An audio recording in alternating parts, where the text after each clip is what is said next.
সরকারের খাদ্যবান্ধব কর্মসূচির আড়ালে চাঁপাইনবাবগঞ্জে গড়ে উঠেছে এক ভয়ঙ্কর প্রতারণার চক্র।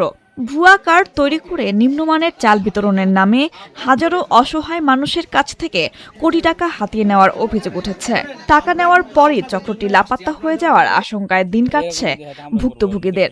৫,০০০ টাকা দিয়ে একটা কার্ড পেয়েছি, একবার চাল পেয়েছি, দিবে কি দিবে না ওরা জানছে আর আল্লাহ জানছে। কখন পালিয়ে যাবে জানতে পারা যায় না, কিন্তু চাল তো দিতেই আছে মানুষ, কিন্তু কি করবে না করবে এখন ওরাই জানছে।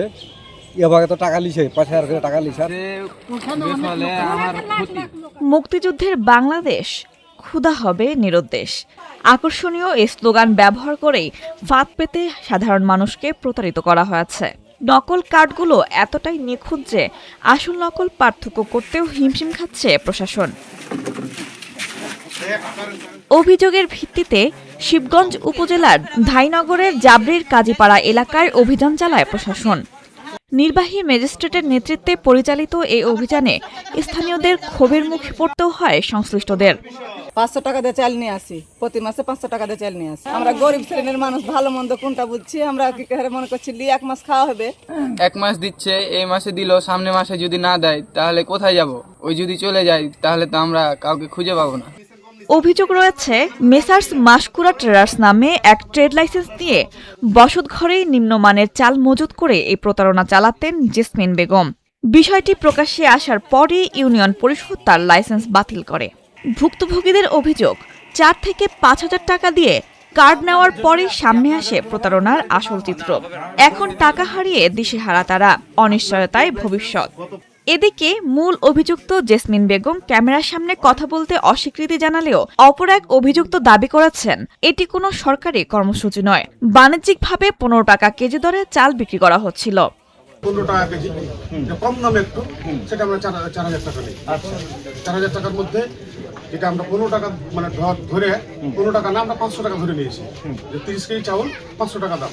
এই অ্যাকাউন্টে যে আমার টাকাটা দিতে হবে, এই আমরা অ্যাকাউন্টে টাকা দিই। আমার যে একটা টিএডিএ আছে, আমি যে মানে একটু আমি একটু খরচ করবো, আমার তো যেতে আসতে হবে। আমি এখান থেকে চাপাই যাব বা শিবগঞ্জ যাব বা কোথাও যাব ওনার কাছে, ঠিক আছে? আমি কিছু মানে করি, আর এই যে কার্ডগুলো তৈরি করতে আমাকে মানে টাকা লাগে। সচেতন মহলের মতে এটি একটি সুপরিকল্পিত প্রতারণার জাল। দ্রুত জড়িতদের আইনের আওতায় এনে দৃষ্টান্তমূলক শাস্তির দাবি জানিয়েছেন তারা। যে কার্ডটি ২০,০০০ সদস্যকে দেওয়া হয়েছে সেটা একদম সঠিক কার্ডের আদলে তৈরি করা হয়েছে, অথচ জেলা খাদ্য নিয়ন্ত্রক মহোদয় সেখানে অনিয়ম খুঁজে পেয়েছেন। যদি এই কার্যক্রম প্রতারক চক্রের হয় তাহলে ক্ষতিগ্রস্ত হবেন ২০,০০০ সদস্য।